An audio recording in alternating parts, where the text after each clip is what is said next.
There is no more role based organization. We'll have a team where it will be 50% humans who will be my HR executives and 50% agentic AI. Then the entire game will be different in the organizations. What kind of talent do we need? Do we need a X shaped talent or do we need a T shaped talent who are the hyper? Change management is the fulcrum and has to be done starting from the top. Welcome to ValueMatrixTV, where we decode the science and poetry of HR with the help of experts who live and breathe it every day. My name is Ajay Singh, and our expert of the day is Sarika Pradhan, who has seen over 2 decades in the HR industry and is currently the HR head at CGI. So, Sarika, welcome to the podcast. Thank you, Ajay. So, Sarika, if you could expound a little more on your illustrious career, some pivotal moments, some highlights, that would be great for our audience. Yeah, Ajay, I have about 2 decades of HR experience. I had a dual specialization in HR and finance. But what attracted me to the human resources function is maybe my mother's genes. I relate to people well. I'm a social bee, is what my peers and my leaders tell me. And I really love knowing people across the spectrum, not only the leadership team, but even if it is a security or a housekeeping person, just to understand the stories and background. And that really helped me to move into a corporate where I thought, in this function, can I bring in a meaningful impact? Whether it is hiring the right talent, supporting growth, or in shaping culture. More I delved into the function, the more passionate I became, be it in terms of hiring, be it in terms of building the talent, shaping the culture of the organization, or being part of the talent review planning processes, or doing change management. I think there have been a lot of points which I learned and unlearned during my career in various organizations I entered into. But two significant things which really made me a good HR professional, one is the massive scale I did at the beginning of my career in terms of a career rebranding exercise in my previous organization, cutting across 90,000 plus people, doing it for the entire globe, sitting out in Bangalore.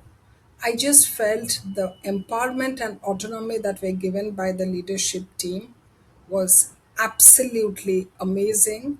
And that's what I call is the right time when you give the right roles to the person and you believe in him or her.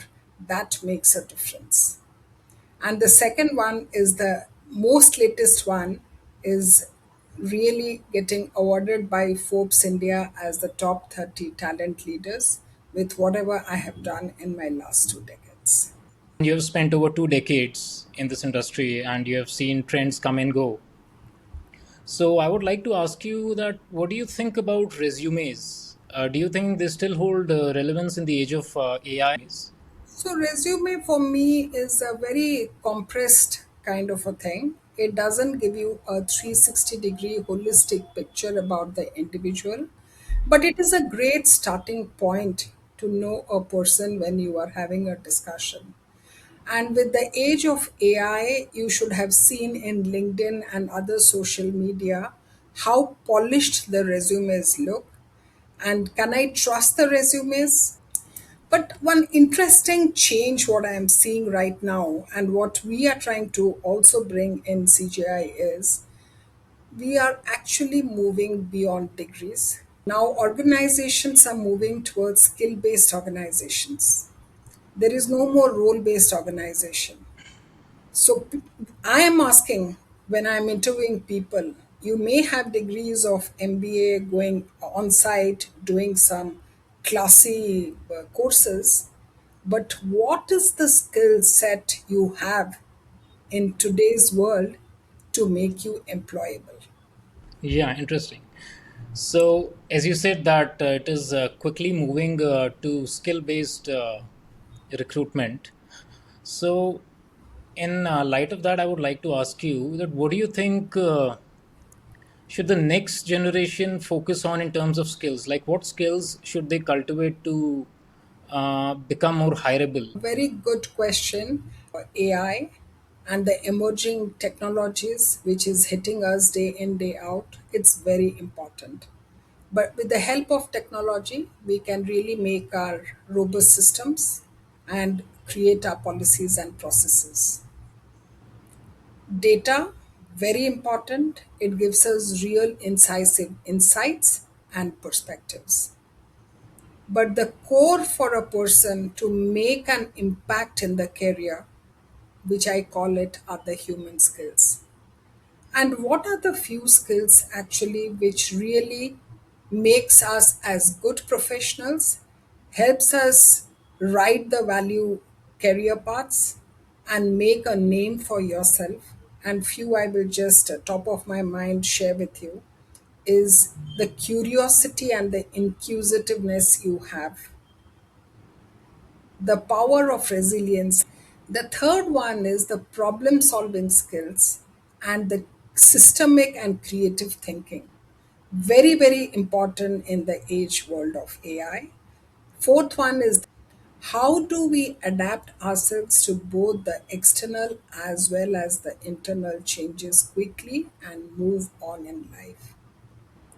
I am a yoga practitioner, Ajay, for the last 20 years, as well as a coach, and I really teach yoga as a community service to mankind. And that has helped me to stay calm with whatever situation comes in. So, where do you think AI has had the most impact in terms of culture? So, what has been your experience in this regard? Do you agree that it has been able to mitigate bias and help in diversity and equity? Across the world and globe, people are talking about AI. We all are doing a lot in our organization from the AI literacy, fluency, and training perspective. Have you been able to really bring in that 100% efficiency from a productivity angle? We have miles to go. So now we are in a state in the organization where we are doing communication, reinforcing the communication through the year, being very transparent, telling our partners that roles are going to stay, but you need to reskill and upskill yourself to remain relevant. And that indirectly will have an impact on the diversity and inclusivity which you talked about. So many a times people have come and asked me, will HR function become redundant because of AI? Absolutely not. Our roles will get redefined, but the core judgment and the innate talent to remain human will always stay. HR will not be replaced, but we can become more productive. We can automate a lot of things. Lot of roles will go away. Lot of roles will get redefined. Lot of roles will come as new, and that will bring in that inclusivity, and that will help us also in appreciating the diversity at the organization level. What roles would be the ones that would be the most impacted? Human executive side of things, or do you see a lot more changes happening on the manual transactional side of things? Ajay, I think what we are seeing right now in our organization context is we have brought in a lot of AI tools for our hiring and recruitment space. And that's where we are seeing a little bit of early success in terms of while we are doing the screen and match, or while we are giving a AI chat based assessment, the quality of our profiles have increased. So before we were just taking the resume and we were sharing it with our interviewer panels to do it. So that's a big change we are seeing. So recruitment over there will have an impact in terms of the roles people were doing at a transaction level. Coming to my shared services, HR shared services, which are more mechanical, which are more SLA driven, we are going to see a change over there because we'll bring in the AI algorithms, we'll bring in the automation piece, we'll bring in the chatbots.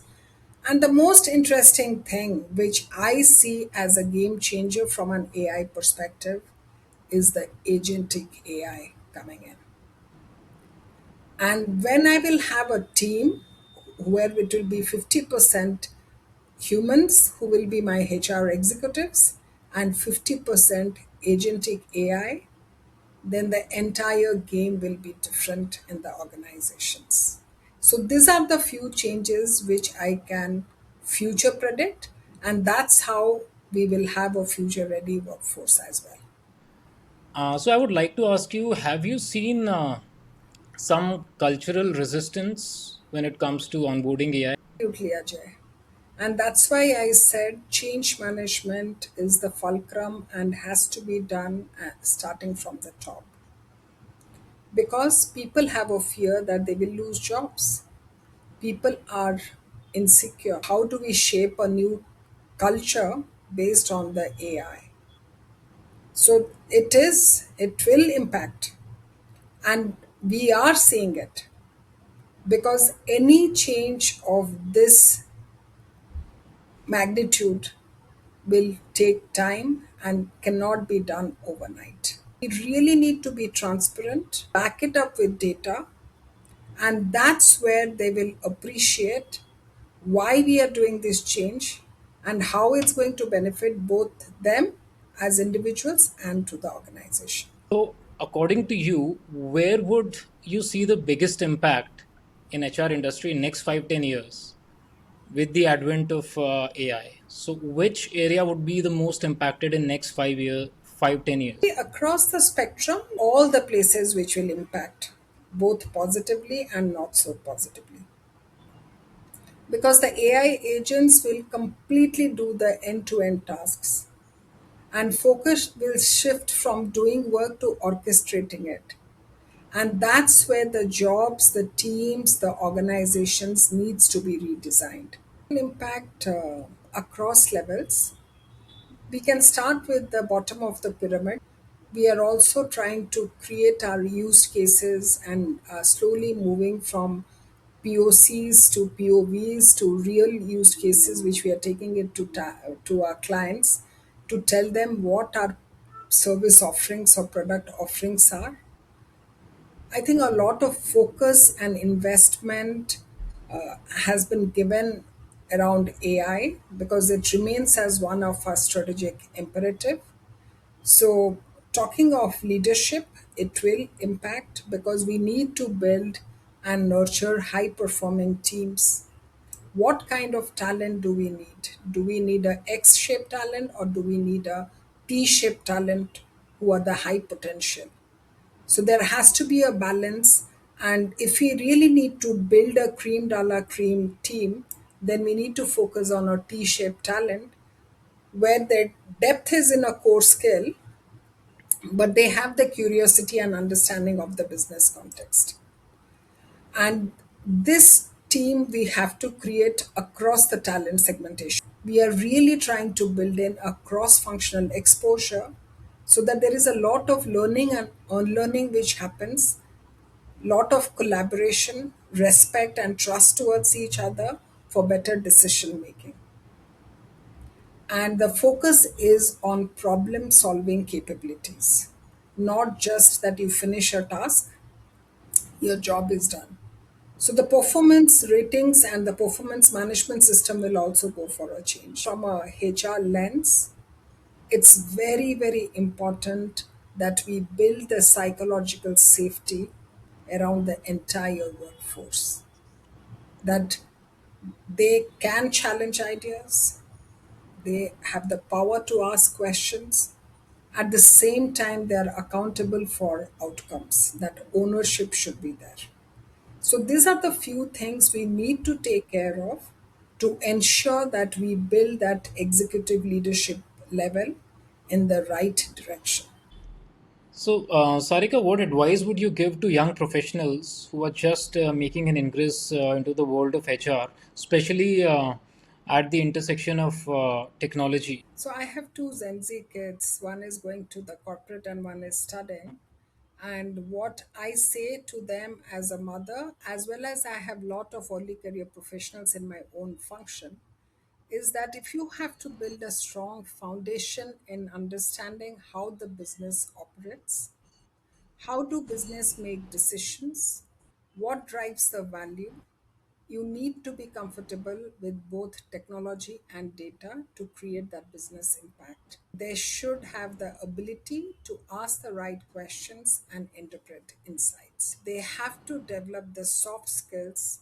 They have to be good storytellers, effective communicators, so that what's going on in their mind reaches to the other receiver. They need to build in their problem solving abilities. One is the creative thinking, because technology will keep on evolving. We are getting bombarded with an emerging technology every day. But how do we apply it, and how does it differentiate us as an individual and to the organization at large? And that's where keep your mind open, stay curious and inquisitive, because the world is changing rapidly. Hence, the continuous learning till you go to your happy hunting grounds has to be there, irrespective of your age, irrespective of your experience, irrespective of your expertise. So, keep learning would be my mantra. So, I'll ask you two quick questions, and you could answer with the first thing that comes to your mind. So, it just has to be a one word answer. So, one AI tool you cannot live without, So, one word answer is Chat GPT, but I have Copilot and Gemini as well. and one big myth about AI you would like to bust. AI is unbiased. That brings an end to a wonderful and insightful conversation with Sarika Pradhan. Sarika, thank you so much for your time. Thank you, Ajay. Lovely catching up with you and talking to you. Viewers and listeners who are passionate about modernizing HR, building better teams, you can head over to ValueMatrix TV for more such conversations. Do not forget to follow and subscribe to our channel on social platforms. Thank you for listening to us today at ValueMatrix TV, where we unravel the world of HR as it develops. Goodbye.